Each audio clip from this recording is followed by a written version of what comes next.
Today, let's talk about the astonishing changes we're seeing in the Swedish royal family. Many of you who have been following the royals for years have probably noticed that Princess Madeleine and her husband Chris O'Neill practically disappeared from the Swedish media radar for an entire decade. Yes, that's right. Living almost 800 miles away from their homeland in sunny Florida, they rarely appeared at official events or major royal occasions.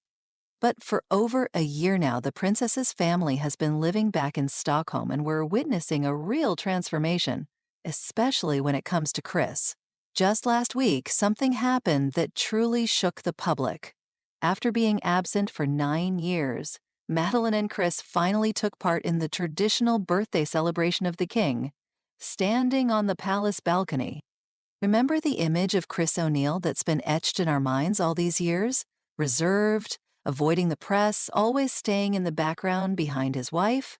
My role is very simple. I support my wife.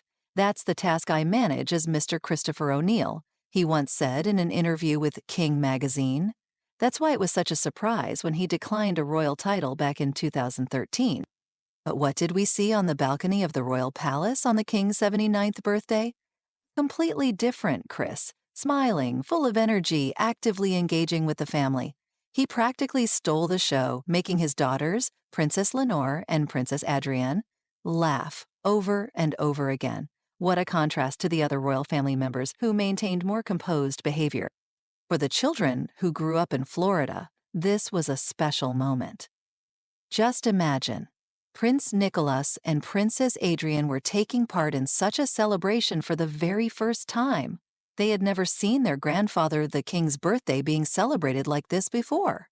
Only the eldest daughter, Princess Lenore, had once attended this event back in 2015, when she was just 2 years old.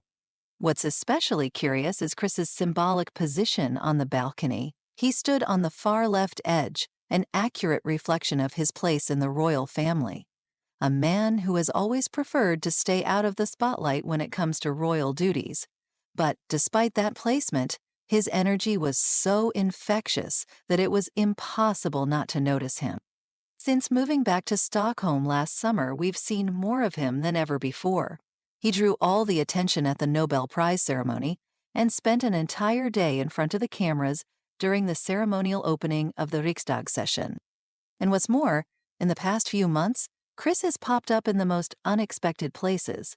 He flew with Madeleine to Dusseldorf ahead of the launch of her skincare brand Minlan, a surprise in itself, and even gave an interview to Svensk Damtidning.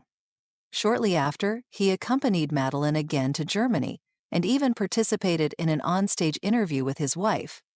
And perhaps the most unexpected appearance of Chris happened this week. He was spotted among the fans at an AIK hockey match at the Hovet Arena, alongside Prince Daniel and Princess Estelle. No one could have imagined such a twist. And on Thursday, the prince consort once again appeared in public, accompanying Madeleine at the funeral of the king's cousin, Prince Andreas, in Coburg, Germany.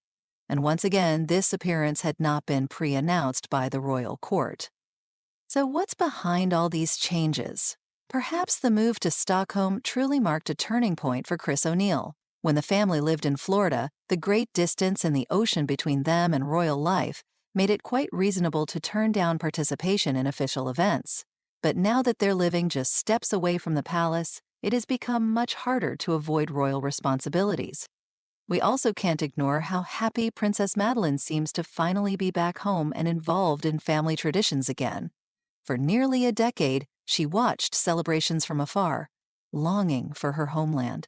And now she's here with her family, passing on Swedish traditions to her children. All of these changes suggest that maybe Chris is slowly getting used to life in the spotlight. While he still doesn't hold any official royal duties or titles, his presence at public events is becoming more and more noticeable.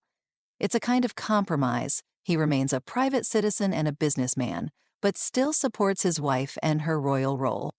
Perhaps we're witnessing a new chapter in the life of this fascinating couple. The move to Sweden didn't just bring them physically closer to the royal family, it also seems to have shifted Chris's attitude toward the public side of Princess Madeleine's life. And who knows, maybe we'll be seeing even more of this open, smiling Chris O'Neill in the future, a man who, while maintaining his independence, is becoming an integral part of the Swedish royal family. In any case, this story reminds us that even in royal families, the most ordinary human processes take place, adapting to new circumstances, finding balance between personal life and public duty, and supporting loved ones. And all of this is being watched closely by millions of royal fans around the world. So let's keep following the next chapters in the lives of Princess Madeleine and Chris O'Neill, because their story continues to unfold in the most unexpected ways.